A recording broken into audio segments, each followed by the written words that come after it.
السلام علیکم ورحمۃ اللہ وبرکاتہ۔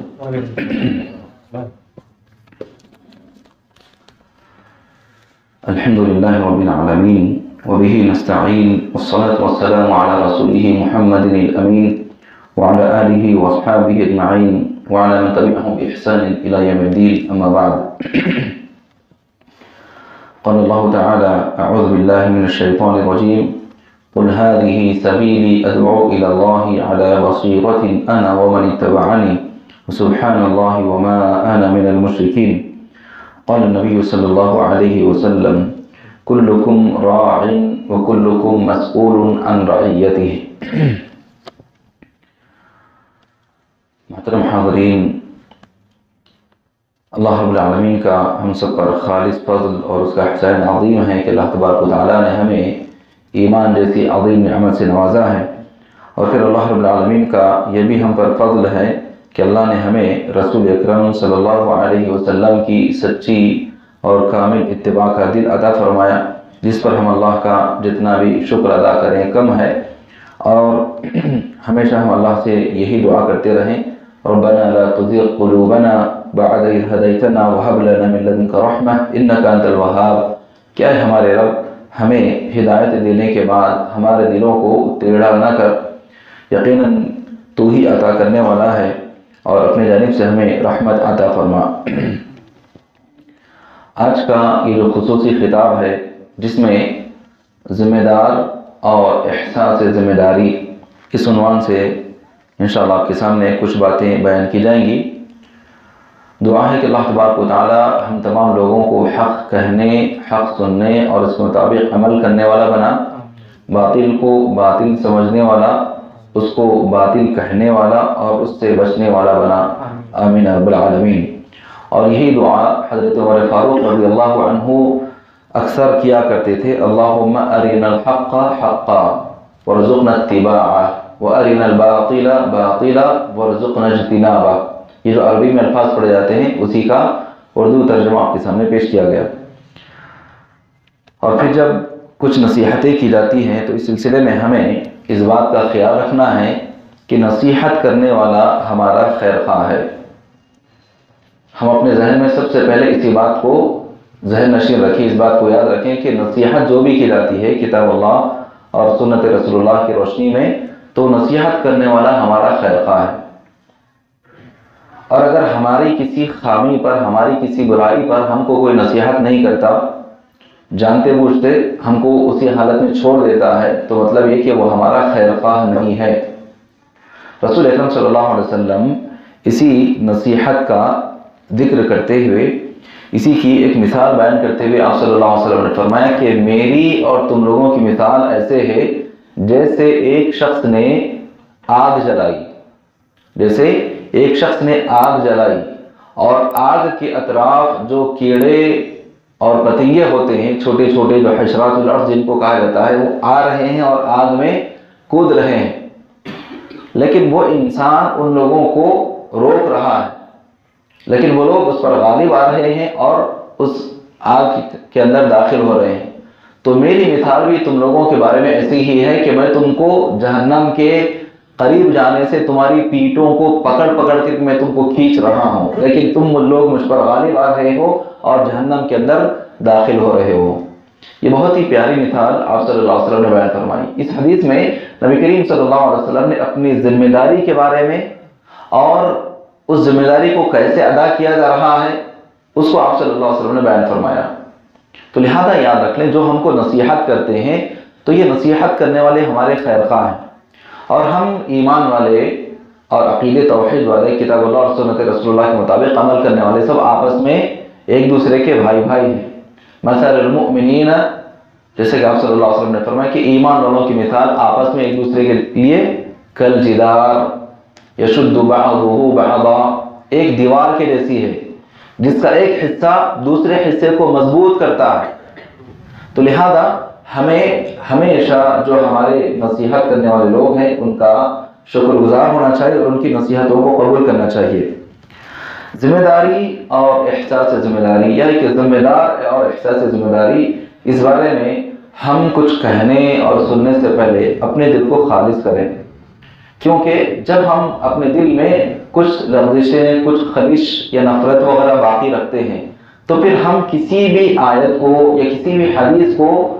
ہم یہی سوچتے ہیں کہ یہ آیت تو فلاں کے بارے میں بیان کی گئی ہے، یہ حدیث تو فلاں کے لیے بیان کی گئی، یہ حدیث فلاں کے لیے نصیحت کی گئی، میرے لیے کچھ نہیں، ایسے سمجھتے ہیں۔ جیسا کہ کفار اور مشرکین کا طرز عمل یہی تھا، اور جب کوئی آیت بیان کی جاتی، جب کوئی حکم دیا جاتا تو وہ لوگ کہتے ہیں یہ تو فلاں کے بارے میں۔ جیسے آج بھی بہت سارے کلمہ گو مشرک، کلمہ پڑھنے والے بہت سارے لوگ جب شرک سے روکنے کے لیے آیت پڑھی جاتی ہے تو یہ جو جتنے بھی قبر کے پجاری ہیں، قبروں کے پجاری، یہ لوگ یہ کہتے ہیں یہ آیتیں تو اللہ تعالیٰ نے بتوں کے بارے میں نازل کیا اور اللہ کے بارے میں نازل نہیں کیا۔ تو آیات کو فوراً کسی کے اوپر فٹ کر دینا، اس سے اپنے لیے نصیحت حاصل نہیں کرنا، یہ مشرکین کا طرز عمل ہے، کفار کا طرز عمل ہے جو بالکل غلط ہے، اس سے ہمیں بچنا ہے۔ لہذا یہ جو نصیحتیں کی جا رہی ہیں ہم سب کے لیے، میرے لیے بھی، آپ لوگ کے لیے بھی، سبھی کے لیے، ہم اللہ سے دعا کرتے ہیں کہ اللہ تبارک و تعالیٰ ہمیں ان تمام باتوں کے مطابق عمل کی توفیق عطا فرما، آمین رب العالمین۔ محترم حضرات، جب ہم اس بات کو سمجھ لیں کہ ہماری ذمہ داری کیا ہے اور ذمہ دار کیسے ہونا چاہیے، ذمہ دار کی کیا صفات ہونی چاہیے، اس کی کوالٹیز کیا ہیں، وہ کس انداز میں رہنا، اس کی بات چیت کیسے ہونا، اور وہ کس انداز میں لوگوں کے لیے فکر مند رہتا ہے، یہ باتیں ہمارے لیے بہت ضروری ہیں۔ اور اس کے اندر ہم وہ فلسفے، وہ خیالات، وہ افکار ہم نہیں بیان کریں گے جیسا کہ خلافت و ملوکیت کے اندر بیان کیا گیا، خلیفہ بولے تو ایسا ہونا، وہ بولے تو ایسا ہونا۔ اس کے بعد وہ اپنے جانب سے بہت سارے فلسفے بیان کر کے انہوں نے صحابہ کرام ہی کو اس عہدے کا لائق قرار نہیں دیا، نعوذ باللہ، جو بالکل غلط ہے۔ خلافت و ملوکیت کے جو کتاب لکھنے والے ہیں انہوں نے یہی طریقہ انجام دیا، اسی وجہ سے وہ کتاب بالکل ہی غلط ہے۔ ہم اس انداز میں نہیں ہیں، بلکہ ہمارے پاس جو بھی ہمیں نصیحتیں ملتی ہیں اللہ کی کتاب سے، رسول اکرم صلی اللہ علیہ وسلم کی احادیث سے، ہم اس کے مطابق یقیناً عمل کریں گے۔ اگر وہ آیت، وہ حدیث میرے اپنے نفس کے خلاف بھی کیوں نہ آتی ہو، تب بھی مجھے اس کے مطابق عمل کرنا ہے، تبھی تو ہم ایمان والے ہوں گے۔ اور اگر وہ آیت، وہ حدیث ہمارے نفس کے خلاف ہے اور ہم اس پر عمل نہیں کر رہے ہیں تو پھر یہ تو ایسے ہی ہو جائے گا جیسا کہ اللہ نے فرمایا یہودیوں کے بارے میں، افتؤمنون ببعض الکتاب وتکفرون ببعض، کیا تم کتاب کی بعض باتوں کو مانتے ہو اور بعض کا انکار کرتے ہو؟ تو یہودیوں کا طریقہ تھا، جو ان کو پسند آتا اس کے مطابق عمل کرتے، رسول ان کو وہ باتیں بیان کرتے جو ان کے نفسانی خواہشات کے خلاف رہتی تو وہ لوگ رسول کا انکار کر دیتے۔ تو یہ ہمارے اندر نہیں ہونا چاہیے۔ اللہ تبارک و تعالیٰ نے سورہ یوسف کی آیت میں فرمایا، اعوذ باللہ من الشیطان الرجیم، قل هذه سبیلی ادعو الی اللہ، اے نبی صلی اللہ علیہ وسلم آپ کہہ دیجئے یہ میرا راستہ ہے، هذه سبیلی یہ میرا راستہ ہے، ادعو الی اللہ میں اللہ کی طرف تمہیں بلا رہا ہوں، علی بصیرت، بصیرت کے ساتھ، بصیرت کیا ہے؟ ایک ہے بصارت اور دوسرا ہے بصیرت۔ بصارت کا مطلب یہ ہوتا ہے جو انسان کو نظر آتا ہے، جو دیکھنے کی چیزیں ہوتی ہیں، جیسے کسی کی نظر کمزور ہے تو کہتے ہیں کہ ان کی بصارت کمزور ہو چکی ہے، تو یہ بصارت یہ دنیاوی لحاظ سے ہوتا ہے۔ بصیرہ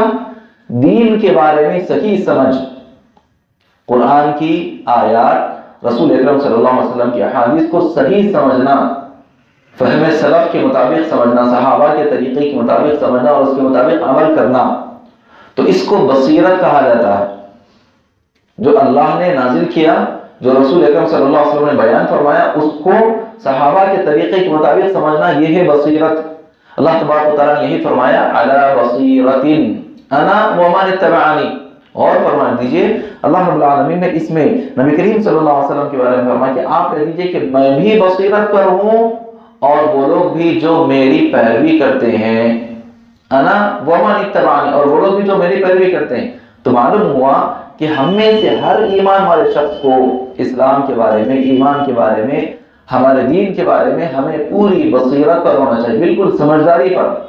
ایسا نہیں کہ ہم کچھ نصیحت کر دے رہے ہیں، ایسا نہیں کہ ہم کچھ بات بیان کر رہے ہیں، ہم کچھ فکر بیان کر رہے ہیں، کوئی عمل کر رہے ہیں جو کتاب اللہ اور سنت رسول اللہ کے بالکل خلاف ہو، ایسا نہیں ہونا ہے، بلکہ بالکل قرآن کے مطابق، رسول اکرم صلی اللہ علیہ وسلم کی احادیث کے مطابق ہونا ہے۔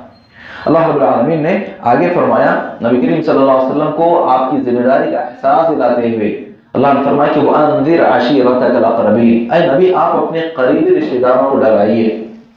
اور جب یہ آیت نازل ہو گئی فاصدع بما تؤمر واعرض عن المشرکین، اے نبی آپ علی الاعلان اسلام کا حکم کر دیجئے، جو آپ کو حکم دیا گیا اس کو آپ علی الاعلان بیان کر دیجئے اور مشرکین سے اعراض کر لیجئے، کیونکہ اللہ تبارک و تعالیٰ نے فرمایا کہ انا کفیناک المستہزئین، اے نبی ہم آپ کی حفاظت کریں گے، ہم آپ کے لیے کافی ہو جائیں گے جو آپ کا مذاق اڑاتے ہیں ان لوگوں کے خلاف۔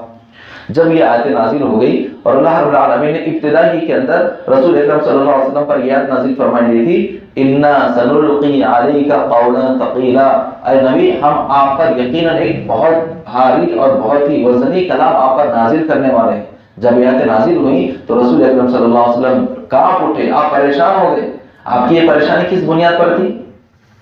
کس وجہ سے تھی؟ کیونکہ آپ کو ذمہ داری دی جانے کی بات اس آیت میں بیان کی گئی۔ آپ صلی اللہ علیہ وسلم سے کہا گیا کہ آپ پر ایک بہت وزنی کلام، یعنی ایسا کلام جس میں آپ کو ذمہ داری دی جا رہی، آپ کو دیا جانے والا ہے۔ تو یہ احساس ذمہ داری سے کہ اتنی بڑی ذمہ داری، اور وہ بھی صرف کچھ لوگوں کے لیے نہیں، کچھ شہر کے لیے نہیں، کچھ ملک کے لیے نہیں، بلکہ سارے لوگوں کے لیے اللہ رب العالمین نے آپ کو نبی رسول بنانے کا اعلان کیا۔ تو نبی کریم صلی اللہ علیہ وسلم یہ احساس ذمہ داری سے کانپ اٹھے اور اس کے بعد اس قدر کوشش کیے کہ اللہ رب العالمین خود آپ کو تسلی دیتے فرمایا فَلَعَلَّكَ بَاخِعٌ نَفْسَكَ عَلَىٰ آثَارِهِمْ إِن لَّمْ يُؤْمِنُوا بِهَٰذَا الْحَدِيثِ أَسَفًا، اے نبی شاید کہ آپ اپنے آپ کو ان لوگوں کے پیچھے پڑ کر کے اپنے آپ کو ہلاک کر لیں گے اگر یہ لوگ ایمان نہیں لاتے۔ یہی وجہ ہے کہ جب رسول اکرم صلی اللہ علیہ وسلم کی باتوں کو مکہ کے لوگ نہیں مانے اور آپ کو تکلیفیں دینے لگے، آپ کے صحابہ کو تکلیفیں دینے لگے، تو نبی کریم صلی اللہ علیہ وسلم دل برداشتہ نہیں ہوئے،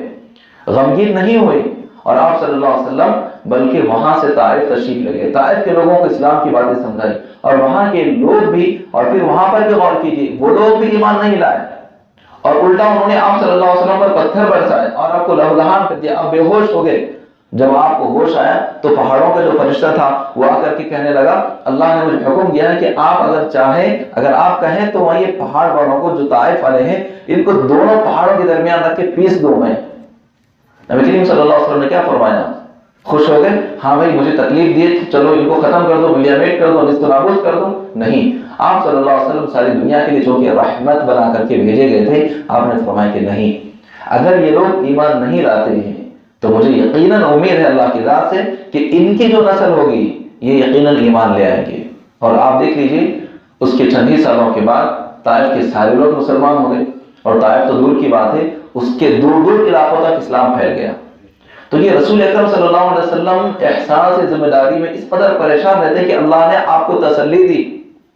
اور پھر آپ یہ ذمہ داری کے احساس ہی کی وجہ سے رات دن ہمیشہ لوگوں کے لیے کوئی بھی موقع آپ کو ملتا برابر وہاں پر لوگوں کو نصیحت کرتے، خوشی کا موقع ہوتا توحید کا پیغام سناتے، غم کا موقع ہوتا توحید کا پیغام سناتے۔ اور پھر یہاں پر ہم یہ ایک بار بھی یاد رکھ لیں، بہت سارے لوگ ہم لوگ کے بارے میں کہتے ہیں کہ آپ لوگ خالی توحید بولتے، دنیا کے لوگوں کے بہت سارے مسائل ہیں اس کے بارے میں کچھ بھی نہیں بولتے،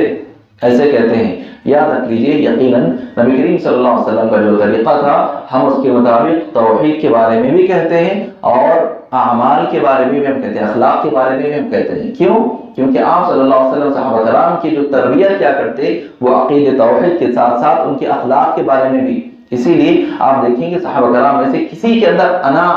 میں پنا انانیت ان کے اندر نہیں تھی، بلکہ سب اسلام کی تعلیمات پر عمل کرنے کے لیے ہمیشہ تیار رہتے تھے۔ تو ہمیں بھی یہی کام کرنا ہے۔ ذمہ داری کے بارے میں جب نبی کریم صلی اللہ علیہ وسلم اپنے آخری دنوں میں تھے، اس موقع پہ آپ صلی اللہ علیہ وسلم نے سب سے زیادہ ذمہ داری کا موضوع اور مناسب شخص ابو بکر صدیق رضی اللہ عنہ کو پایا، اور آپ صلی اللہ علیہ وسلم یہ ہمیشہ ہی محسوس کیے۔ اسی وجہ سے آپ صلی اللہ علیہ وسلم جب بے ہوش ہو گئے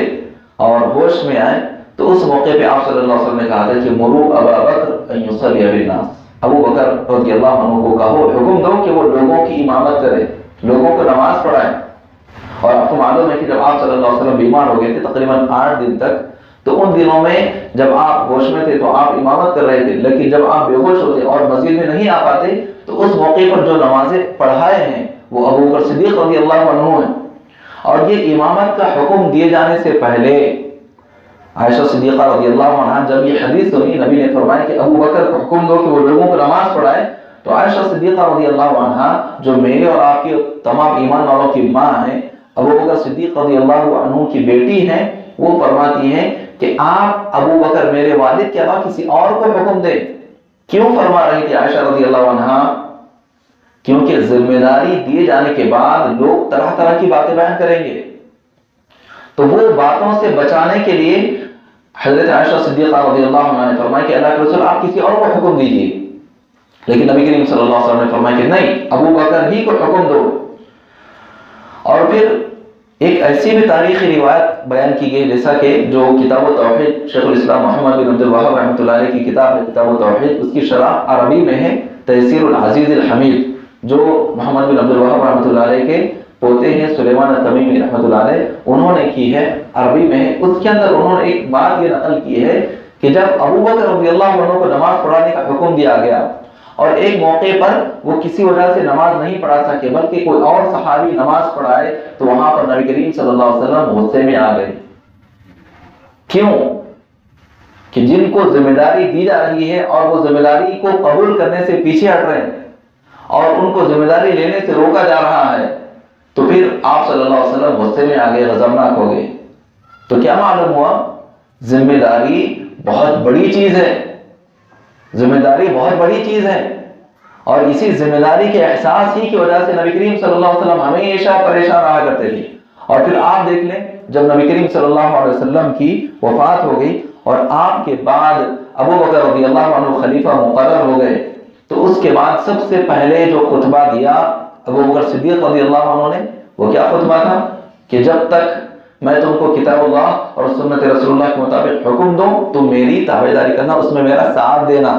اور جہاں پر کوئی میری بات کتاب اللہ اور سنت رسول اللہ کے مطابق نہ ملے تو تم میرا ساتھ نہ دینا۔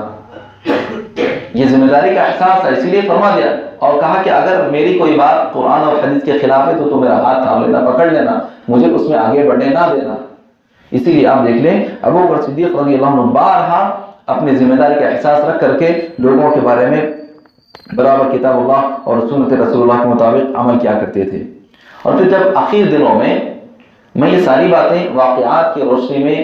آپ کے سامنے تاریخی باتیں اس لیے بیان کر رہا ہوں تاکہ ہم یہ سمجھ لیں کہ ذمہ دار کیسا ہونا، اس کی کوالٹیز، اس کی صفات کیا ہونا، اس کی فکر کیا رہنا، اس کی فکر کیا رہنا، وہ کس انداز میں رہنا، اس کا طرز عمل کیا رہنا، ان سب کو ہمیں صحابہ سے سمجھنا چاہیے۔ ابو بکر صدیق رضی اللہ عنہ جب آخر دنوں میں بیمار پڑ گئے تو اس موقع پہ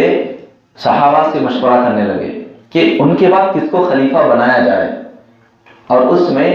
عمر رضی اللہ عنہ کا نام لے کر کے لوگوں سے مشورہ کرتے، کئی صحابہ سے پوچھے، تو سبھی صحابہ کرام نے عمر رضی اللہ عنہ کے بارے میں بیان فرمایا کہ یقیناً یہ لوگوں کی ذمہ داری کے لیے مناسب اور موضوع شخص ہیں، لیکن ان کے اندر تھوڑا سا سختی ہے، ان کے اندر سختی ہے، کہیں ذمہ دار بننے کے بعد وہ لوگوں پر سختی نہ کر دیں۔ غور کیجئے، مشورہ لے رہے ہیں ابو بکر رضی اللہ عنہ کس کے بارے میں؟ عمر فاروق رضی اللہ عنہ کے بارے میں۔ وہ عمر فاروق جن کی کئی باتیں کتاب اللہ اور سنت رسول اللہ کے مطابق تھیں، جن کے بارے میں اللہ نے آیتیں نازل فرما دی، جیسے پردے کے بارے میں جو حکم نازل ہوا، وہی سوچ اور وہی فکر عمر رضی اللہ عنہ کی بھی پہلے سے تھی، اور مقام ابراہیم کو مصلی بنانے کے لیے وہاں پر امام ٹھہرنا چاہیے کعبہ کے پاس، یہ عمر رضی اللہ عنہ کی سوچ تھی۔ اللہ نے آیت نازل فرما دی وَاتَّخِذُوا مِن مَّقَامِ إِبْرَاهِيمَ مُصَلًّى، بے شمار ان کے افکار تھے جن کے مطابق اللہ نے آیت نازل فرما دی۔ تو وہ عمر رضی اللہ عنہ جن کے دینداری کے بارے میں، جن کی سمجھداری کے بارے میں کسی کو ذرا برابر شک نہیں ہونا چاہیے، وہ عمر فاروق رضی اللہ عنہ کے بارے میں مشورہ کر رہے ہیں۔ کیوں مشورہ کر رہے ہیں؟ کیونکہ جب لوگوں کا ذمہ دار بنا دیا جاتا ہے تو اس کا ایک ایک عمل، اس کی ایک ایک فکر، اس کی ایک ایک حرکت کا نقصان یا فائدہ صرف اس ایک انسان کے حد تک نہیں رہتا، بلکہ ساری امت پر، سارے لوگوں پر اس کا فائدہ اور اس کا نقصان ہوتا ہے۔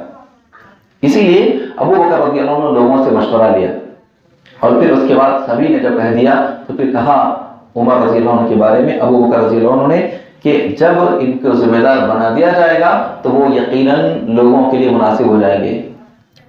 تو یہ ہمیں باتیں بتلا رہی ہیں، یہ تاریخ کے واقعات ہمیں بتلا رہے ہیں کہ ہمارے اندر بھی جو لوگ ذمہ دار بنتے ہیں، کہ جن کے اندر ذمہ داری کہ جو ذمہ دار بن چکے ہیں ان کے لیے یہ فکر ہونا ہے کہ وہ کس طریقے سے لوگوں کے لیے فائدے کی باتیں کریں گے، کس طریقے سے کون سے عمل کریں تو لوگوں کو فائدہ ہوگا اور کون سے عمل کریں تو لوگوں کو نقصان ہوگا، اس سے بچنا چاہیے۔ یہاں پر ایک بہت بڑی تعجب کی بات ہے، بہت سارے لوگ جو قبر پرست ہیں وہ لوگ بھی اور جو توحید والے ہیں وہ لوگ بھی، سبھی لوگ رسول اکرم صلی اللہ علیہ وسلم سے محبت کا دعویٰ کرتے، لیکن آپ کی جو سنتیں ہیں، آپ کے جو اقوال ہیں، آپ کے جو اعمال ہیں، اس کے مطابق عمل نہیں کرتے۔ جیسے قبر پرست لوگوں کو آپ دیکھیے، ان کے پاس نبی صلی اللہ علیہ وسلم کا نام، پیارے حبیب، آقا، یہی الفاظ سے وہ لوگ نام لیتے ہیں، اس سے ہٹ کر کے نام نہیں لیتے، اور محبت میں اس قدر آگے بڑھے کہ نام آتے فوراً ان انگوٹھے لگا کر کے چومنا شروع کر دیتے، جو کسی حدیث سے ثابت نہیں ہے، لوگ کرتے ہیں۔ تو ان کا یہ عمل کیا ان کے لیے صحیح بن جائے گا؟ اگر صرف ذات سے محبت ہے تو نبی کریم صلی اللہ علیہ وسلم کی ذات سے محبت مشرکین بھی کرتے تھے۔ ان کو نفرت کس سے تھی؟ نبی کی ذات سے نفرت نہیں تھی ان کو، بلکہ نبی کی باتوں سے، نبی کی اقوال سے تھی، اسی لیے تو وہ لوگ مشرک اور کافر کہلائے۔ مشرکین مکہ نبی کریم صلی اللہ علیہ وسلم کی ذات سے، آپ کی شخصیت سے محبت کرتے ہوئے کہتے ہیں کہ صادق اور امین کہتے تھے، سچے ہیں اور امانت دار ہیں، آپ کے اخلاق سے لوگ متاثر تھے، لیکن جب آپ ان کو توحید کا پیغام سنائے، اس کو وہ لوگ ماننے سے، اس کو قبول کرنے سے انکار کر لیے۔ تو تعجب کی بات یہی ہے کہ لوگ آپ کی ذات کو پسند کرتے ہیں، نبی صلی اللہ علیہ وسلم کی ذات کو، لیکن آپ کے اقوال اور اعمال کو پسند نہیں کرتے۔ ہمارا طریقہ کیا ہے؟ ہم اہل الحدیث اور سلفی لوگ نبی کریم صلی اللہ علیہ وسلم کی ذات سے بھی محبت کرتے ہیں، اور اسی طریقے سے آپ کے اقوال اور آپ کی سنتوں سے بھی ہم محبت کرتے ہیں اور اس کے مطابق عمل کرتے ہیں۔ یہ ہماری شان ہے اور ہماری پہچان ہے۔ اور اسی طریقے سے دوسری تعجب کی بات، لوگ جو کلمہ پڑھتے ہیں وہ لوگ عمر فاروق رضی اللہ عنہ کی جب سیرت بیان کی جاتی ہے تو لوگ کہتے ہیں عمر فاروق نے ایسے کیا، وہ کہ اتنی دور دور تک فتوحات ہو گئی اور اتنا انتظام نظام تھا، ایسے تھا، بیت المال کو قائم کیا، مجاہدین کے لیے کیا، وہ کہ سارے ان کے کارنامے بیان کرتے ہیں۔ ان کی سیرت بیان کرنے کی حد تک اور ان کے انتظامی امور کو بیان کرنے کی حد تک سب لوگ ان کی تعریف کرتے ہیں، لیکن جب ان کے حساب سے اپنے آپ کو ڈھالنے کی بات آتی ہے تو پیچھے ہٹ جاتے ہیں اور کہتے ہیں نہیں یہ ہمارے لیے نہ کہو۔ یہ طریقہ بہت ہی برا ہے۔ یعنی لوگ عمر رضی اللہ عنہ کی تعریف کس لیے کر رہے ہیں کہ وہ اچھے کام انجام دے کے گئے۔ بھائی آپ بھی تو اچھے کام کر سکتے ہو، ذمہ دار جب بن گئے ہو تو اس کے مطابق تمہیں بھی عمل کرنا چاہیے۔ تو لہذا یاد رکھ لیں، صرف عمر رضی اللہ عنہ کی سیرت کو بیان کر دیں یہ کافی نہیں ہے، بلکہ ان کی سیرت کے حساب سے اپنے آپ کو ڈھالیں، اور ہمارا مقصد یہی ہے کہ ہم اپنے آپ کو ان کے جیسے بنائیں اور ان کی جو سیرت تھی، ان کی جو بصیرت تھی، ان کی جو دور اندیشی تھی اس کے حساب سے کریں۔ اسی لیے آپ دیکھ لیے کتنے ایسے بے شمار مواقع ہیں جہاں پر عمر رضی اللہ عنہ نے ایک مشورہ دیا اور اس کے مطابق عمل کیا گیا، یقیناً بہت زیادہ فائدہ ہوا لوگوں کو۔ اور ذمہ داری کے بارے میں عمر رضی اللہ عنہ بیان فرماتے ہیں، اس قدر ذمہ داری کی فکر ان کو لگی رہتی تھی کہ اپنے علاقے کے اندر تو ہو سکتا کہ دن کے اوقات میں ہمیشہ لوگوں کو اپنے پاس آنے کے لیے موقع دیتے تھے، لیکن کبھی ایسے بھی ہوتا کہ صحابہ غیور تھے، تابعین غیور تھے، وہ اپنی حاجت کو اور اپنی ضرورت کو زیادہ کر کے بیان کرنا، مانگ لینا ان کو پسند نہیں تھا۔ تو عمر رضی اللہ عنہ ایسے لوگ جو حقیقت میں مستحق ہیں، ان کو تعاون کی ضرورت ہے، ان کو معلوم کرنے کے لیے رات میں گھومتے تھے تاکہ کوئی ضرورت مند آدمی رہ گیا تو اس کو دے دے۔ اس سلسلے میں بے شمار واقعات ہیں، ان میں سے ایک کیا ہے کہ عمر رضی اللہ عنہ لوگوں کی کس طریقے سے ہمدردی کیا کرتے اور لوگوں کی مدد کیا کرتے۔ ایک بار تو ایسے ہوگا کہ ایک اجنبی شخص ہے جو دور علاقے سے آیا اور ایک خیمہ ہے اور اس کے اندر آگ جل رہی ہے، لیکن اس خیمے کے اندر سے ایک عورت کے کراہنے کی آواز آ رہی ہے، باہر ایک شخص کھڑا ہوا ہے، تو عمر رضی اللہ عنہ اس کے پاس جاتے ہیں اور پھر اس سے پوچھتے ہیں کہ کیا بات ہے، تو کہتا ہے کہ میں مسافر ہوں اور اندر میری بیوی ہے اور اس کی ولادت کا وقت قریب ہے۔ تو پھر اس کے بعد عمر رضی اللہ عنہ فوراً دوڑتے ہوئے اپنے گھر آتے ہیں اور اپنے پاس اپنے غلام کو کہتے ہیں کہ کھانے کے لیے جو ہے وہ میرے کاندھے پر رکھ دینا، اور پھر اپنی بیٹی کو لے جاتے ہیں، نہیں اپنی بیوی کو لے جاتے ہیں اور پھر کہتے ہیں کہ چلو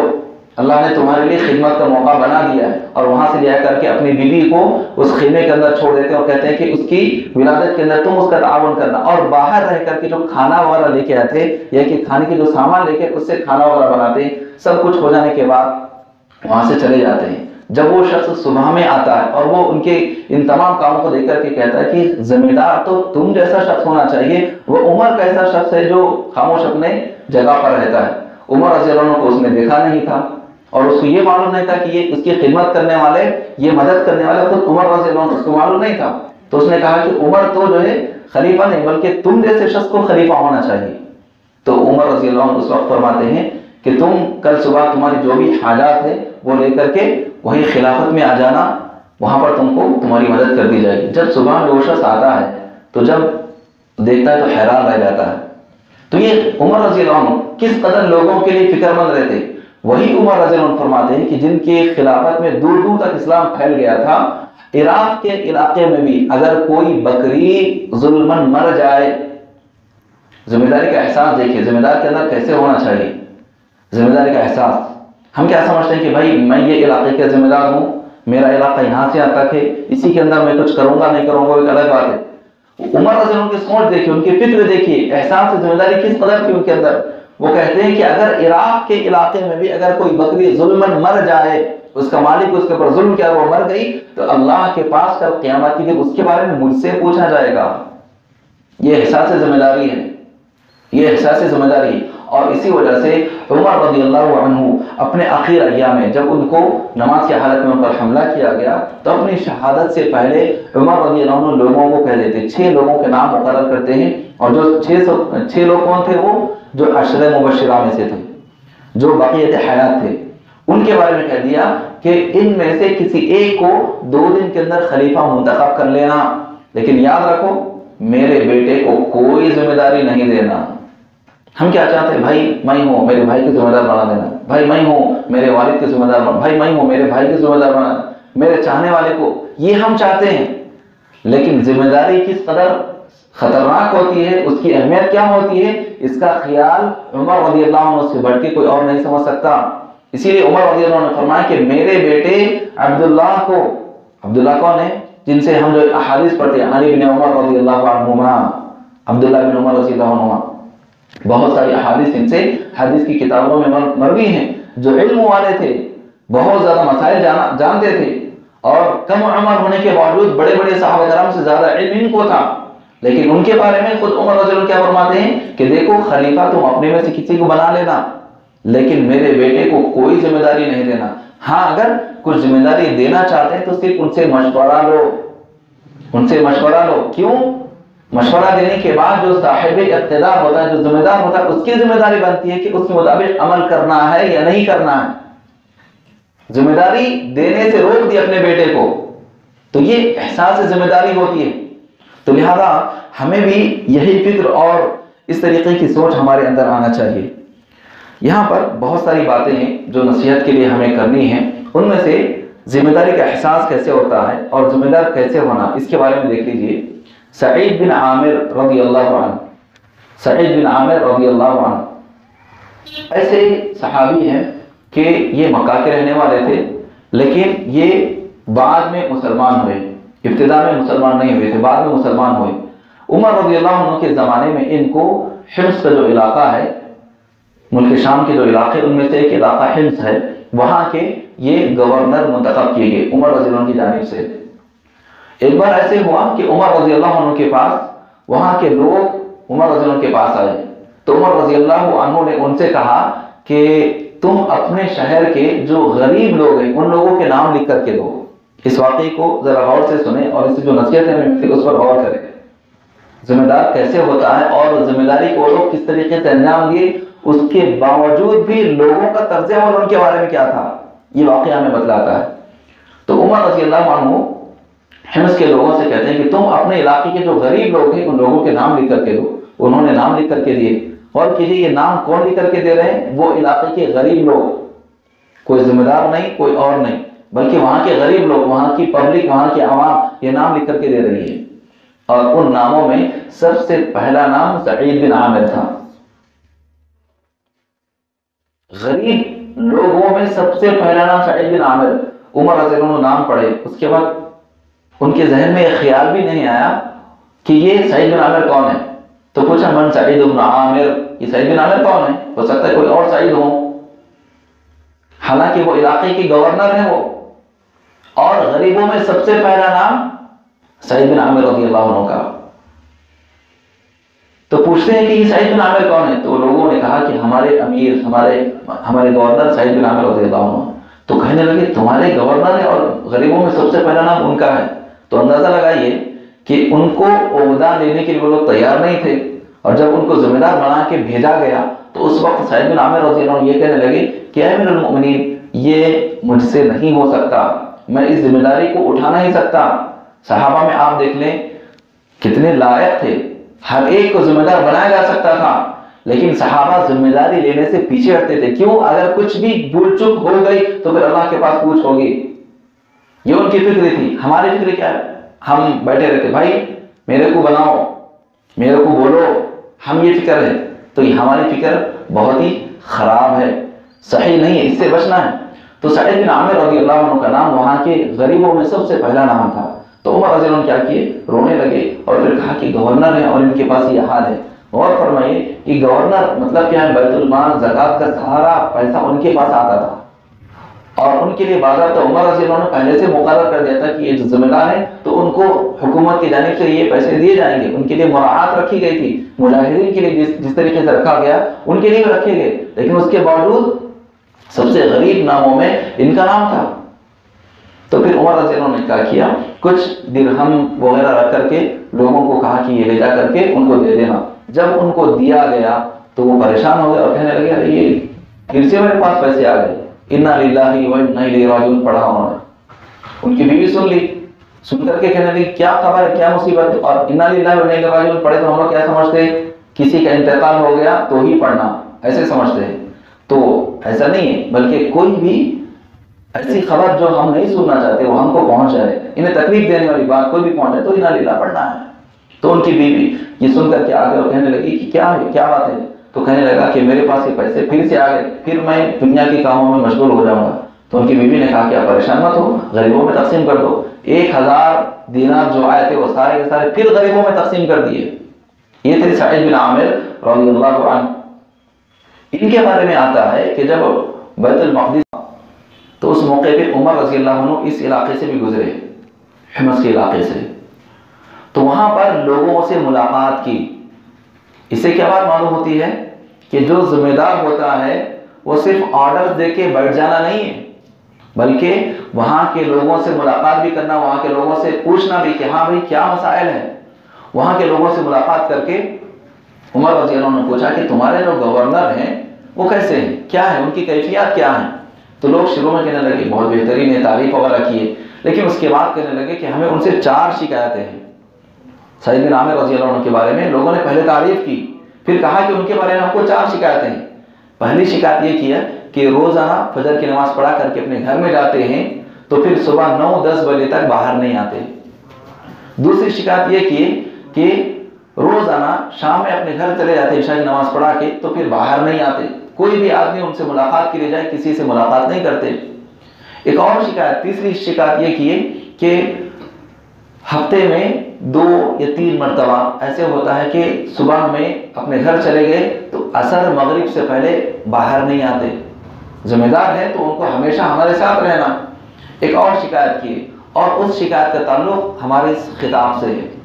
وہ شکایت تھی کہ کبھی بیٹھ کر کے کوئی فکر میں رہتے، کوئی بات سوچتے اور بے ہوش ہو کر کے گر جاتے. اور یہ صرف ایک بار نہیں ہوتا، اکثر ان کے ساتھ یہ ہوتا تھا کہ وہ کوئی بات سوچتے، فکر میں رہتے اور پھر بے ہوش ہو جاتے، گر جاتے. تو یہ 4 شکایتیں کی، اور ان چاروں شکایتوں میں دیکھ لیجئے کہ ذمہ دار کیسے ہوتا ہے اور ذمہ داری کس طریقے سے انجام دیتا ہے. لیکن عوام، انسان کتنا بھی لوگوں کے لیے کرے چھوڑنے والی نہیں ہے. وہ اتنے نیک اور پارسا رہنے کے باوجود ان کو نہیں چھوڑے. تو ہم کیا ہیں؟ ہم کیا ہیں؟ تو جو پہلی شکایت تھی کہ فجر کی نماز پڑھانے کے بعد جو اپنے گھر میں چلے جاتے ہیں اور صبح 9-10 بجے تک باہر نہیں آتے،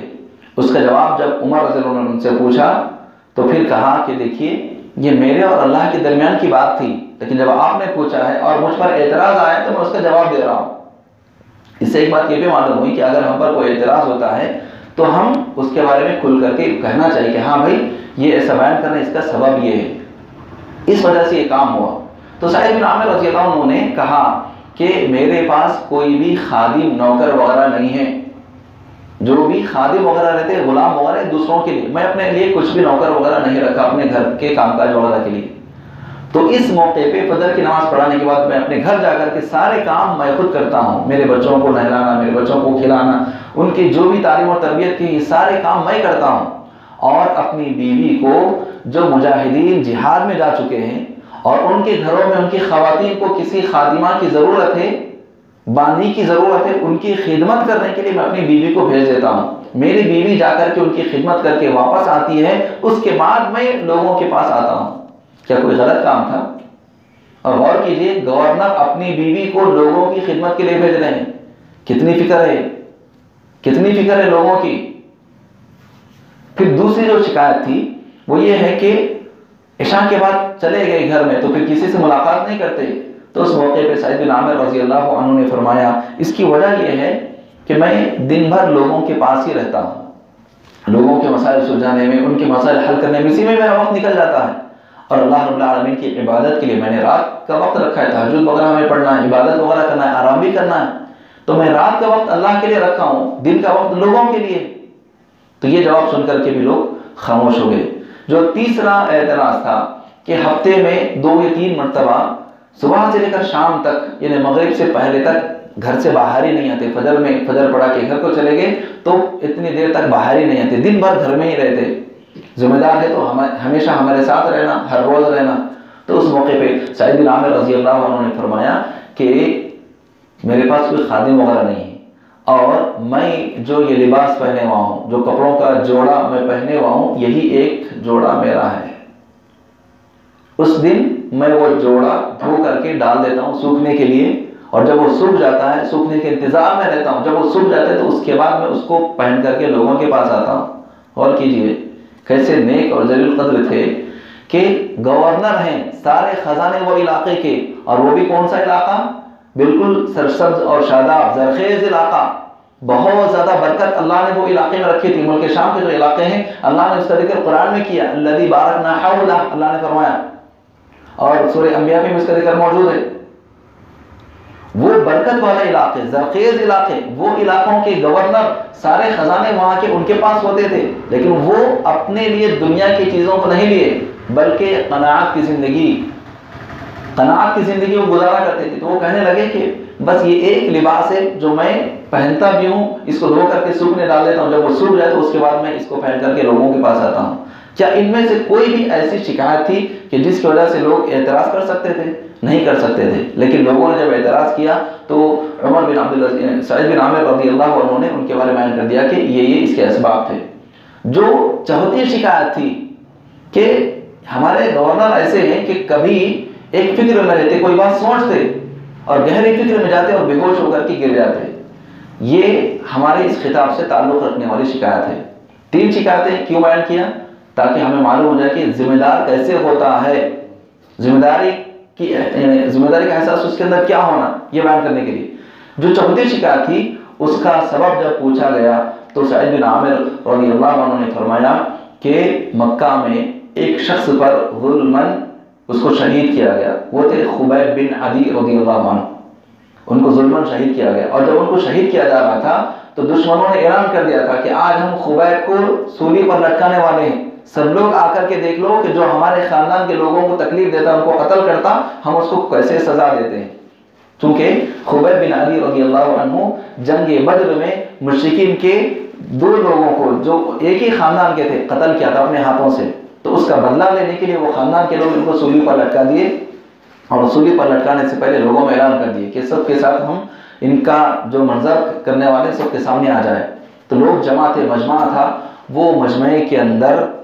سعید بن عامر رضی اللہ عنہ بھی تھے، چونکہ اس وقت مسلمان نہیں ہوئے تھے، اس وقت وہ مسلمان نہیں ہوئے تھے، اور وہاں پر خبیب بن عدی رضی اللہ عنہ پر کوئی تیر سے مار رہا ہے، کوئی برچے سے مار رہا ہے، کوئی کچھ کر رہا ہے، کچھ کر رہا ہے، آخرکار اسی حالت میں ان کی شہادت ہو گئی۔ تو وہاں پر ظلماً ان کو شہید کیا گیا۔ تو سعید بن عامر رضی اللہ عنہ جب مسلمان ہو گئے تو ہمیشہ یہ واقعے کو یاد کرتے، سوچتے کہ اللہ کے پاس میں کیا جواب دوں گا کہ فلاں بندے پر ظلم ہو رہا تھا، تم نے ظلم کو دیکھا اور تم نے روکا نہیں۔ وہ احساس، وہ جواب دہی کا احساس کہ اللہ کے پاس مجھ سے پوچھ ہوگی، حالانکہ اسلام سے پہلے کا واقعہ تھا، لیکن ان کی فکر کیا تھی کہ مجھ سے بھی پوچھ ہو سکتی ہے۔ وہ فکر میں اس قدر غمگین ہو جاتے کہ آپ بے ہوش ہو جایا کرتے تھے۔ یہ ذمہ داری کا احساس ہوتا ہے، یہ ذمہ داری کا احساس ہوتا ہے۔ لہذا ہمیں بھی چاہیے کہ ہم جب ذمہ دار بن جاتے ہیں یا کہ ذمہ دار بنا دیے جاتے ہیں، ایک انسان ہوتا ہے جو ذمہ دار بننا چاہتا ہے، جو بننا چاہتا ہے تو نبی کریم صلی اللہ علیہ وسلم نے فرمایا کہ تمہاری مدد نہیں کی جائے گی۔ جو ذمہ دار بنا دیا گیا تو اللہ تعالیٰ بھی اس کی مدد فرماتا ہے، جیسا کہ اس سلسلے میں احادیث موجود ہیں۔ تو یہ سعید بن عامر رضی اللہ عنہ کا واقعہ ہم لوگوں کے لیے بہت ہی اہم ہے کہ ہم جب ذمہ دار بن چکے ہیں یا کہ ذمہ دار کسی کو بھی ہم بنانا چاہتے ہیں تو ہم یہ خیال کریں کہ یہ انسان امت کے بارے میں کس طریقے کا ہے۔ ہم جانتے ہیں کہ کس آدمی کو ذمہ دار بنانا چاہیے، کس کو نہیں بنانا چاہیے، اور پھر ذمہ دار بننے کے بعد اس کا احساس ہمیں پوری طریقے سے ہونا چاہیے۔ اسی لیے آپ دیکھ لیجئے ابو ذر غفاری رضی اللہ عنہ رسول اکرم صلی اللہ علیہ وسلم سے فرماتے ہیں کہ اللہ تستعملنی یا رسول اللہ، اللہ کے رسول صلی اللہ علیہ وسلم آپ مجھے کوئی ایک ذمہ داری دیجئے، دوسروں کو آپ ذمہ دار بنائیں، آپ مجھے بھی ذمہ داری دیجئے۔ تو نبی کریم صلی اللہ علیہ وسلم لوگوں کی طبیعتوں سے واقف تھے۔ یہاں پر یاد رکھ لیجئے صحابہ میں سے کس کی کیا طبیعت تھی، کون کس فطرت والے ہیں، یہ تمام چیزوں سے نبی کریم صلی اللہ علیہ وسلم واقف تھے، اور ہر ایک کی جو فطری تقاضے ہیں ان کو صحیح استعمال کرنا رسول اکرم صلی اللہ علیہ وسلم اچھی طریقے سے جانتے تھے۔ اس سے ہمیں ایک بات یہ بھی معلوم ہوئی کہ جو ذمہ دار رہتا ہے وہ لوگوں میں سے کون کیا ذمہ داری کو نبھا سکتا ہے، اس سے وہی ذمہ داری ہمیں لینا چاہیے۔ ایسا نہیں ایک آدمی جو ایک کام کر سکتا ہے اس کو دوسری ذمہ داری دے دے، وہ کام جو ہے چوپٹ کر دیتا، خراب کر دیتا۔ جیسے سلمہ بن اکوع رضی اللہ عنہ، ان کی خاصیت کیا تھی؟ دوڑنا، بہت تیزی سے دوڑتے تھے، اور ان کے بارے میں یہاں تک بعض سیرت نگاروں نے لکھا ہے کہ گھوڑا اور ایک جانب یہ اگر دوڑتے رہیں تو گھوڑا پیچھے رہ جائے گا، یہ اس سے آگے نکل جائیں گے۔ نبی کریم صلی اللہ علیہ وسلم نے ان کو استعمال کیا، کیسے موقع پر جب عقل اور علینا یہ قبیلے کے لوگ جو اونٹوں کو بھگا کر کے لے کر کے چلے گئے تو نبی کریم صلی اللہ علیہ وسلم نے سلمہ بن اکوع رضی اللہ عنہ سے کیا فرمایا، تم جاؤ ان کو روکو، میں لوگوں کو لے کر کے آ رہا ہوں۔ تو وہ صحابی گئے اور پہاڑ کے علاقے میں پہنچ گئے، وہاں پر سے بہت سارے پتھروں کو ایک ساتھ دیتے، زور سے پھینک دیتے، دور دور سے پتھر دیتے۔ لوگ کیا سمجھے، عقل اور علینا کے لوگ کہ یہاں پر بہت زیادہ لوگ ہیں، کبھی یہ پہاڑ سے پھینکتے کبھی یہ پہاڑ سے، اس طریقے سے پھینک کر کے لوگوں کو روکے، اور اتنی دیر روک دیے کہ اس موقع پہ نبی کریم صلی اللہ علیہ وسلم نے صحابہ کو جمع کیا اور لے کر کے ان کے پاس پہنچ گئے اور ان کو پکڑ لیا، ان کو گرفتار کر لیے۔ تو نبی کریم صلی اللہ علیہ وسلم صحابہ میں سے کس کی کیا طبیعت تھی، کون سے ذمہ داری وعدہ کر سکتا ہے، وہ ذمہ داری ان کو دیتے تھے۔ اسی لیے آپ صلی اللہ علیہ وسلم نے اشارتاً کنایتاً اپنے آخر دنوں میں فرما دیا تھا کہ ابو بکر یہ خلافت کے لیے ان کو نماز کا حکم دیا گیا۔ اور پھر اس کے بعد ہم بھی جب ذمہ دار بن جاتے ہیں تو اس میں لوگوں کو دیکھنا چاہیے کہ کون کیا ذمہ داری کو ادا کر سکتے ہیں۔ تو نبی کریم صلی اللہ علیہ وسلم نے ابو ذر غفاری رضی اللہ عنہ نے جب کہا کہ اللہ کے رسول آپ مجھے کوئی ذمہ داری دیجیے، تو نبی کریم صلی اللہ علیہ وسلم نے فرمایا کہ انک ضعیف، آپ ذمہ داری نہیں نبھا سکتے، آپ مت بنیے ذمہ دار۔ کیوں کہ اس کے بارے میں کل قیامت کے دن ندامت اور شرمندگی ہوگی۔ تو کیا معلوم ہوا، جب ہم دیکھ رہے ہیں ذمہ دار ہیں ہم، اور ہم دیکھ رہے ہیں کہ بھائی یہ فلاں ذمہ دار کے بارے میں پوچھ رہے ہیں، تو اگر ہم جانتے ہیں کہ یہ ذمہ داری کو ادا کر سکتے تو ذمہ داری دینا ہے، اگر نہیں تو ان کو ذمہ داری نہیں دینا بلکہ ان کو نصیحت کر دینا۔ اور یہاں پر ایک بات یہ بھی ہے، ہم سمجھے کہ کوئی کام کوئی ذمہ داری لینے کے لیے آگے بڑھے اور ہم کو وہ ذمہ داری نہیں دے گی، ہم کیا کرتے ہیں، ناراض، بھائی کیا ہے میرے کو نہیں دی ذمہ داری، کہ کیا نہیں اپنے چاہنے والے لوگوں کو دے لے رہے، ایسا بول کے ہم لوگ کیا کرتے ہیں، ان سے دور ہو جاتے۔ یہ نہیں ہونا ہے۔ صحابہ میں آپ دیکھ لیں بہت سارے صحابہ کرام کو نبی کریم صلی اللہ علیہ وسلم ذمہ داری نہیں دیتے، لیکن وہ نبی کریم صلی اللہ علیہ وسلم کے ساتھ برابر لگے رہتے تھے۔ اور خلفاء راشدین میں بھی ابو بکر رضی اللہ عنہ نے بہت سارے صحابہ کو دیا ذمہ داری، بہت سارے صحابہ کو نہیں دیا، لیکن سب لوگ مل کر کے رہتے تھے۔ اور پھر اسی طریقے سے خالد بن ولید رضی اللہ عنہ کے بارے میں آپ دیکھ لیں، عمر رضی اللہ عنہ بار بار مشورہ دیتے کہ ان کو ہٹا دو، لیکن ابو بکر رضی اللہ عنہ ان کو معزول نہیں کر رہے تھے۔ جب ان کا انتقال ہو گیا ابو بکر رضی اللہ عنہ کا، عمر رضی اللہ عنہ خلیفہ مقرر ہو گئے، تو سب سے پہلا جو حکم تھا اس میں یہی تھا کہ ابو عبیدہ بن جراح رضی اللہ عنہ کو ان کو جو کمانڈر ان چیف مقرر کیا گیا، اور خالد بن ولید کو معزول کر دیا گیا۔ جب یہ خط پہنچا تو اس وقت رومیوں سے جنگ چل رہی تھی، اور اگر یہ خط اس وقت اعلان کر دیا جاتا تو پھر کیا ہوتا؟ جنگ کے موقع پر اگر یہ خط پہنچا تو پھر انتشار ہو جاتا۔ تو انتشار سے بچنے کے لیے ابو عبیدہ بن جراح رضی اللہ عنہ جو اس وقت کمانڈر ان چیف مقرر کر دیے گئے، انہوں نے دور اندیشی اپنائی اور کہا کہ اے خالد، یہ خط کو ابھی لوگوں کے سامنے اعلان نہیں کیا جائے گا، یہ خط کو ابھی لوگوں کے سامنے اعلان نہیں کیا جائے گا،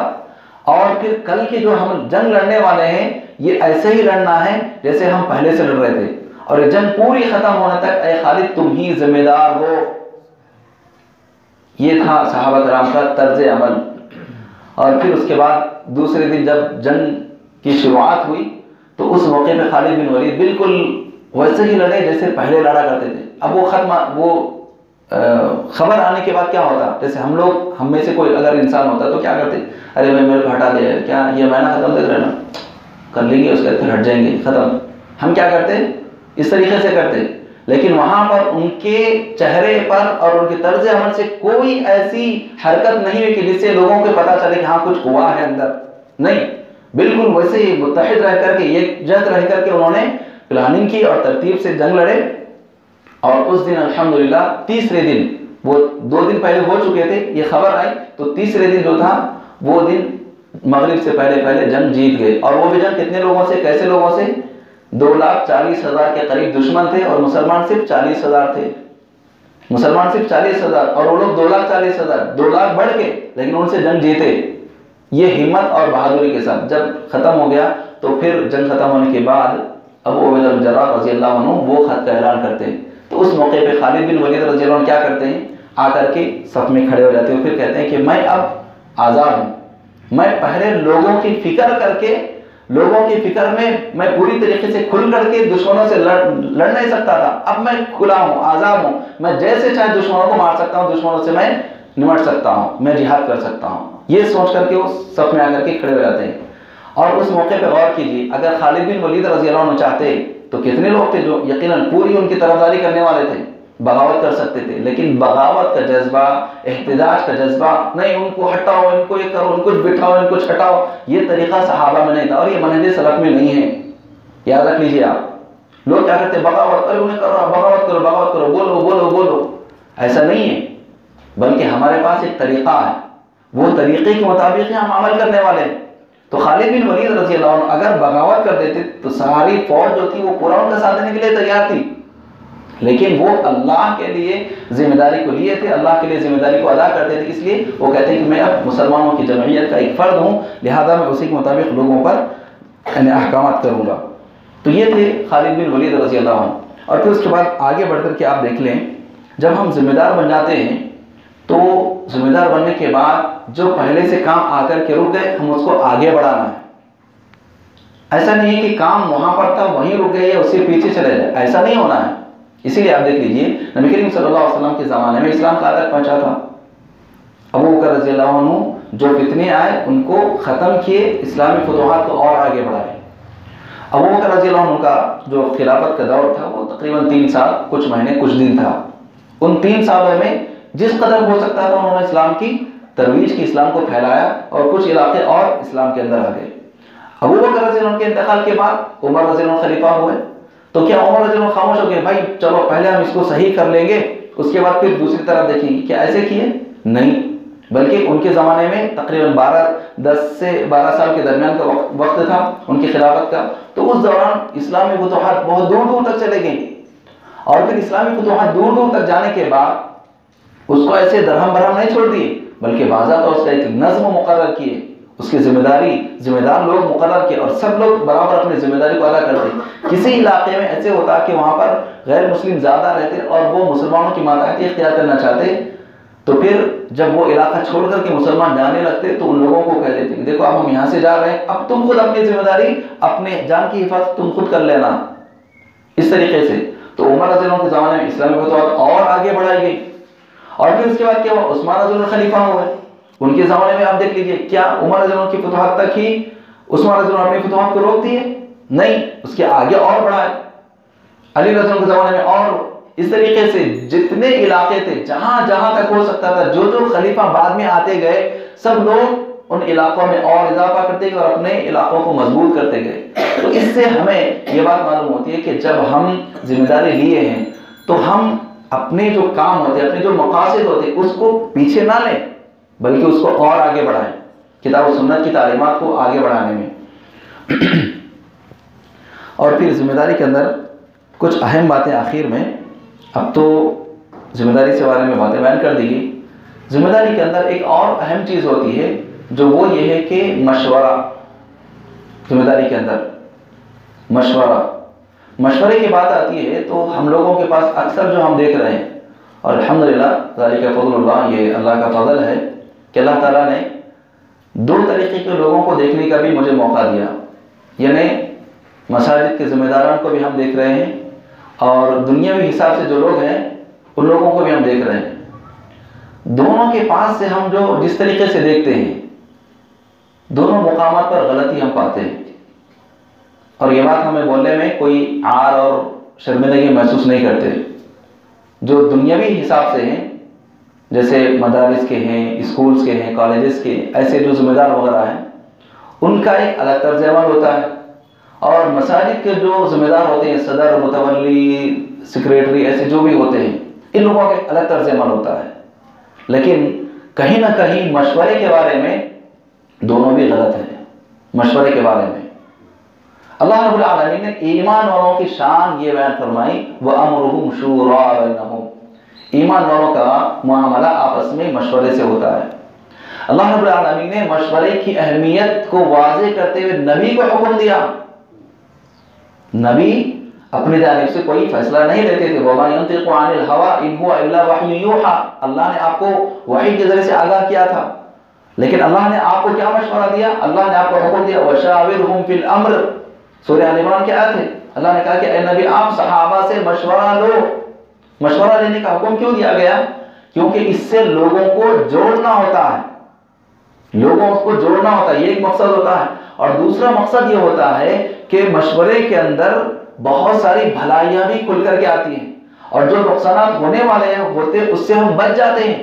اسی لیے آپ صلی اللہ علیہ وسلم جب بھی جنگ لڑنا ہوتا ہے تو صحابہ سے مشورہ لیتے ہیں ہمیں کیا کرنا ہے۔ جیسے جنگ احد کے موقع پر آپ نے صحابہ سے مشورہ لیا، بعض صحابہ نے کہا کہ ہمیں مدینہ میں رہ کے لڑنا ہے، بعض صحابہ نے کہا کہ ہم باہر جا کر کے لڑنا ہے، لیکن آپ صلی اللہ علیہ وسلم کو جو فیصلہ مناسب لگا آپ نے اس کے مطابق عمل کیا۔ کون سا فیصلہ مناسب لگا؟ کون سا مشورہ؟ باہر نکل کے لڑنا۔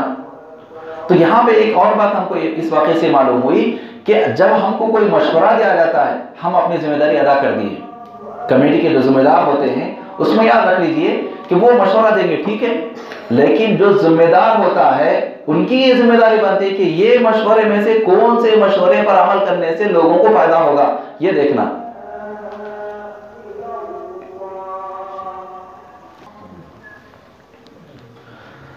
تو میں یہ عرض کر رہا تھا کہ جب جو ذمہ دار ہوتے ہیں وہ لوگوں سے مشورہ لینا، مشورہ لینے کے بعد ذمہ داروں میں سے چاہے وہ ذمہ دار ہوں یا عام ہوں، اگر کوئی مشورہ دے رہے ہیں تو اس کے حد تک ان کی ذمہ داری ختم ہو گئی۔ اب پھر اس کے بعد اس مشورے پہ عمل کرنا نہیں کرنا یہ ذمہ دار کی ذمہ داری ہوتی ہے۔ کون سے مشورے پر عمل کرنے سے لوگوں کو فائدہ ہوگا یہ ذمہ دار بہتر جانے، ان کے اندر اتنی بصارت ہو کہ ہاں بھائی یہ مشورے پر عمل کرنے سے لوگوں کے لیے فائدہ ہوگا، یہ مشورے پر عمل کرنے سے لوگوں کو نقصان ہوگا، تو وہ اپنا فیصلہ لے، وہ فیصلے کے مطابق لوگوں پر اپنے احکامات جاری کرے۔ جیسا کہ رسول اکرم صلی اللہ علیہ وسلم نے جب مشورہ لیا تو اس کے بعد بعض صحابہ کہنے لگے کہ ہمیں باہر نکل کے لڑنا ہے، اور بعض صحابہ بلکہ ان میں سے کچھ جو منافقین تھے وہ یہ کہنے لگے کہ نہیں ہمیں مدینہ کے اندر ہی رہ کے لڑنا ہے۔ نبی کریم صلی اللہ علیہ وسلم نے دیکھا دونوں میں سے کون سا فیصلہ مناسب ہوگا، کون سا مشورے پر عمل کرنا مناسب ہوگا۔ باہر نکل کے لڑنا مناسب تھا کیونکہ مدینہ میں اندر رہ کے لڑتے تو پھر بچے اور خواتین اس کے زد میں آ جاتے، اس لیے آپ صلی اللہ علیہ وسلم نے باہر نکل کے لڑنے کے فیصلے کو منظور کیا۔ یہ موقع سے آپ یاد رکھ لیجیے۔ اسی طریقے سے جنگ بدر کے اندر بھی دیکھیں، ایک مقام پہ نبی کریم صلی اللہ علیہ وسلم نے اپنا پڑاؤ کیا۔ ایک صحابی نے پوچھا اللہ کے رسول کیا آپ یہ جو پڑاؤ یہاں پر کیے ہیں کیا یہ اللہ کے حکم کی وجہ سے ہے؟ تو نبی کریم صلی اللہ علیہ وسلم نے فرمایا کہ نہیں میں اپنی طرف سے چاہتا ہوں۔ تو نبی کریم صلی اللہ علیہ وسلم سے اس صحابی نے فرمایا کہ نہیں اللہ کے رسول یہ ہمارے لیے مناسب نہیں بلکہ ہمیں تو فلاں جگہ مناسب ہے۔ آپ صلی اللہ علیہ وسلم ان کے مشورے پر عمل کیے اور اس مقام پر جا کر کے پڑاؤ کیا۔ تو ذمہ داری میں یہ ہوتا ہے کہ مشورہ جب دیا جائے تو ہمارا کام ہے مشورہ دے دینا، جو ذمہ دار ہے وہ دیکھ لینا کہ کون سے مشورے پر عمل کرنے سے لوگوں کو فائدہ ہوتا ہے، اس کے حساب سے وہ عمل کریں۔ اور مشورے کے اندر اگر سمجھے ہمارے مشورے پہ عمل کر لیا گیا، اللہ کا شکر ادا کرنا کہ چلو بھائی ہمارا مشورہ جو ہے لوگوں کے لیے فائدہ مند ثابت ہوا۔ اور اگر ہمارے مشورے پہ عمل نہیں کیا گیا، ہو سکتا ہے کہ فائدے بہت سارے ہوں گے، لیکن جب ذمہ دار جو بصیرت والے سمجھدار ہیں تو وہ جب کوئی فیصلہ لے لیے تو ہمیں اس کے خلاف بغاوت بھی نہیں کرنا۔ جیسے عمر رضی اللہ عنہ بار بار، جیسے کہ میں شروع میں کہہ چکا ہوں کہ خالد بن ولید رضی اللہ عنہ کو معزول کرنے کے لیے عمر رضی اللہ عنہ کہہ رہے ہیں، اور وہ بھی بہت بڑے بڑے اسباب تھے وہاں پر، کیونکہ لوگوں میں بدعقیدگی کر رہی تھی کہ جہاں پر خالد بن ولید ہو جنگ ہم ہی جیتیں گے، خالد بن ولید کو ہٹاؤ، خالد بن ولید کو ہٹاؤ، بار بار کہہ رہے تھے عمر رضی اللہ عنہ ابو بکر رضی اللہ عنہ سے۔ لیکن ابو بکر رضی اللہ عنہ دیکھ رہے تھے کہ نہیں، ان کو ہٹانا مناسب ہے یا نامناسب ہے، مناسب نہیں تھا، نہیں ہٹائے۔ تو کیا معلوم ہوا کہ جو ذمہ دار جب مشورہ دے دیتے ہیں، چاہے ذمہ دار ہو یا عام آدمی ہو، اگر کوئی مشورہ دیے ہیں تو اس موقع پر ذمہ دار کی یہ ذمہ داری ہوتی ہے کہ کون سے مشورے پر عمل کرنے سے لوگوں کو فائدہ ہوگا۔ بہت سارے مشورے آتے ہیں، تو مشورے میں ہمارا کام یہ ہونا ہے۔ اور اکثر یہ ہوتا ہے مشورے کے اندر، اور یہ جب نصیحتیں ہم کر رہے ہیں تو کچھ باتیں اگر کسی کو تکلیف پہنچ دے تو ہمیں تکلیف دینا مقصود نہیں ہے، بلکہ یہاں پر ہماری غرض اصلاح ہے۔ ہم جو باتیں بیان کر رہے ہیں وہ اصلاح کے لیے بیان کر رہے ہیں، اس سے ہم اپنے بھی اصلاح کریں گے اور آپ لوگ بھی اپنی اصلاح کریں۔ اللہ ہم سب کو نیک توفیق دے، اللہم وفقنا لما تحب وترضى۔ اکثر یہ ہوتا ہے کہ کمیٹی وغیرہ کے اندر ایک آدمی کو ایک بات کہہ دیتا ہے، اس کے بعد سارے لوگ ہاں ہاں ہاں ہاں بس ختم۔ ارے بھائی یہ مشورے پہ عمل کرنے سے فائدہ ہوگا یا نقصان ہوگا، کوئی دوسرا آدمی اس کے بارے میں کچھ اور کہتا نہیں، ایک ہی آدمی کا ہر کے آخر فیصلہ ہو جاتا ہے، وہ ایک آدمی کچھ بول دیا بس ختم ہو گیا، اسی کے مطابق لوگ عمل کرتے ہیں، اور پھر کہتے ہیں کہ نہیں یہ کمیٹی سے یہ مشورہ ہو گیا۔ کمیٹی سے نہیں، وہ صرف ایک آدمی کی رائے رہتی، وہ ایک آدمی کی رائے کو سب لوگ قبول کر لیتے، حالانکہ دوسرے لوگ بھی رہتے۔ ہاں معلوم کرنا کیوں بھائی، کیا یہ ایک آدمی کا مسئلہ ہوتا ہے؟ جب جماعت، جمعیت، مسجد وغیرہ کی جو ذمہ داری آتی ہے یا اس کے بارے میں کسی بھی مشورے پر عمل کرنے کی بات آتی ہے، کیا صرف ایک آدمی کی بات ہوتی ہے، ایک گھر کی بات ہوتی ہے؟ نہیں، بلکہ وہاں پر کئی گھروں کے لوگ آتے ہیں، کئی محلوں کے لوگ آتے ہیں، کئی لوگ آتے ہیں، سب لوگوں کا یہاں پر فائدہ دیکھنا ہوتا ہے، تو اس میں لوگوں کے لیے جو چیز فائدہ مند ہوتی ہے اس کے مطابق عمل کرنا۔ لیکن ہم لوگوں میں اکثر کیا ہو رہا ہے، ایک آدمی کوئی بول دیتا ہے، بس اسی کو پورے لوگوں کا فیصلہ کہہ کر کے ہم لوگ مشہور کر دیتے ہیں، تو یہ نامناسب ہے، یہ مناسب نہیں ہے۔ اور اسی طریقے سے آپ خود دیکھیں، جیسا کہ ابھی یہی جو مسجد ہے، اس مسجد کے لیے بارہا کئی مشورے دیے گئے، لیکن مشورے کو اور جو کچھ باتیں تھیں اندرونی، وہ باتوں کو جو ختم کرنے کے لیے بہت سارے مشورے بھی دیے گئے اور کچھ عملی اقدامات کرنے کے لیے کوشش بھی کی گئی، لیکن وہ کوشش ناکام کیوں ہوئی؟ ہم میں سے کسی نے کچھ یہ کہہ دیا کہ بھائی اب یہ مسجد ہے نا، پہلے کیا کریں گے، بازو کی جو زمین ہے پہلے اس کو لے لیں گے پھر بعد میں بنائیں گے۔ ایک مشورہ ہے، ٹھیک ہے، ان کی فکر ہے وہ، لیکن جو ذمہ دار ہیں ان کی کیا ذمہ داری بنتی ہے کہ کیا اس مشورے پہ اگر ہم عمل کر سکتے ہیں فی الفور یا نہیں کر سکتے ہیں۔ تجربہ کیا ہے؟ تجربہ یہ ہے کہ حیدرآباد کے اندر بہت ساری مسجدیں زمین کم تھی، لے لیے، لیکن اس کے بعد وہاں پر بھی یہی بات آئی، کچھ لوگوں نے یہی مشورہ دیا کہ پہلے کیا کریں گے، بازو کی جگہ کو لے لیں گے پھر مسجد ایک ساتھ تعمیر کریں گے۔ جیسے ہی وہ بازو کی زمین والوں کو معلوم ہوا کہ مسجد والے زمین خریدنے والے ہیں، تو وہ لوگ یا تو بیچنے کے لیے تیار نہیں ہوئے یا پھر حد سے زیادہ اس کی قیمت کرنے لگے۔ بے شمار مسجدیں ہیں جس کے نام ہم جانتے ہیں، بیان کر سکتے ہیں، لیکن میں اس لیے نہیں بیان کر رہا ہوں تاکہ فتنہ اور فساد نہ ہو۔ آخرکار کئی سالوں تک 3 سال 4 سال تک انتظار کیا گیا کہ آخر آج بیچے گا، کل بیچے گا، لیکن نہیں ہوا۔ اس کے بعد آخر میں لوگ تنگ آ کر کے کیا کیا، جتنی جگہ تھی اسی میں مسجد پھر پلاننگ سے بنائے، الحمدللہ تعمیر ہو گئی۔ اس کے بعد پھر کیا ہوا، بعد میں وہ خود آدمی بولا کہ بھائی نہیں ہو سکتا، چلو اب جو بھی قیمت آتی آپ دے دو، اس کے بعد لے لی، اور جتنی بھی قیمت بتلائے گی الحمدللہ وہ قیمت ادا کر کے چند ہی مہینوں میں وہ قیمت آ گئی، اور پھر اس کے بعد اس کو مسجد میں بنا لیا گیا۔ تو کیا ہم ایسے نہیں کر سکتے؟ برابر کر سکتے ہیں۔ تو یہاں پر کہنا یہ ہے کہ مشورے یقیناً آتے ہیں، لیکن مشوروں میں سے کون سے مشورے پر عمل کرنا لوگوں کے لیے فائدہ مند ہے، یہ ذمہ دار کو معلوم ہونا چاہیے۔ اور اگر ذمہ دار ایسے ہیں کہ ان میں سے کون سے مشورے پر عمل کرنے سے لوگوں کو فائدہ ہے، کون سے مشورے پر عمل کرنے سے لوگوں کو نقصان ہے، وہ خود نہیں سمجھ پا رہے ہیں، تو پھر ایسے لوگ ذمہ داری قبول نہ کریں، کیونکہ ان کو معلوم ہی نہیں کہ کیا کرنا ہے. اور یہ خطاب ختم کیا جا رہا ہے اسی آیت کے بیان کرتے ہوئے قُلْ هَٰذِهِ سَبِيلِي أَدْعُو إِلَى اللَّهِ عَلَىٰ بَصِيرَةٍ أَنَا وَمَنِ اتَّبَعَنِي. اے نبی صلی اللہ علیہ وسلم آپ کہہ دیجئے کہ یہ میرا راستہ ہے. هَٰذِهِ سَبِيلِي یہ میرا راستہ ہے. عَلَىٰ بَصِيرَةٍ میں بصیرت کروں. أَنَا میں بھی وَمَنِ اتَّبَعَنِي اور وہ لوگ جو میرے ساتھ ہیں. تو بصیرت بیان کیا گیا کہ دین کے لیے اسلام کے لیے ہم کیا کر سکتے ہیں، کتاب اللہ اور سنت رسول اللہ کے مطابق ہم سمجھنا ہے، اور لوگوں کے لیے جو فائدے کی چیزیں ہیں اس کے مطابق ہمیں عمل کرنا ہے. اللہ سے دعا ہے کہ اللہ تبارک و تعالیٰ ہم تمام لوگوں کو کتاب و سنت کے مطابق عمل کی توفیق عطا فرما. اللہ تبارک و تعالیٰ اس کے اندر ہم نے جو کچھ باتیں بیان کی ہیں اس میں سے جو بھی خیر ہے ان سب کے مطابق ہمیں عمل کی توفیق عطا فرما، وہ ہمارے دلوں میں بٹھا دے، اور جو شر کی باتیں ہیں وہ شیطان کے وساوس سے اللہ تعالیٰ اس کو بھلا دے اور اس پر عمل کرنے سے ہمیں بچا دے. اللہ تبارک و تعالیٰ ہمارے اس جمعیت میں اتحاد اور اتفاق قائم فرما، لوگوں کے دلوں کو ملا دے، اور جب تک ہمیں اس دنیا میں رکھ ایمان اسلام کی حالت میں زندہ رکھ، اور جب ہمارا خاتمہ فرما تو ایمان اسلام کی حالت میں خاتمہ فرما. آمین. بارک اللہ لی ولکم ولسائر المسلمین من کل ذنب فاستغفروہ انہ هو الغفور الرحیم.